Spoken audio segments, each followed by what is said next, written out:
How to fix Bluetooth delay on iPhone. Well, hello everyone, welcome back into the channel. Let me guide you the steps on how you can fix your Bluetooth delay on your iPhone. Well, you can try certain steps.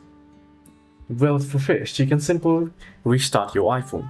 Now, a simple restart can often resolve temporary glitches, including Bluetooth connectivity issues as well. Now, if restarting doesn't help, then it might be the software.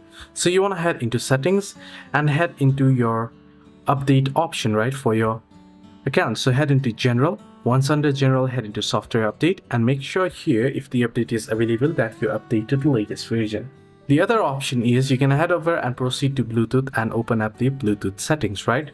Then once you open up Bluetooth settings, you can tap on the I icon beside the particular device that you're having issue with and then forget the device. Once you have forgotten the device, you can proceed to pair it back again, and this should fix the issue as well. Hope this video helped. Do like and subscribe.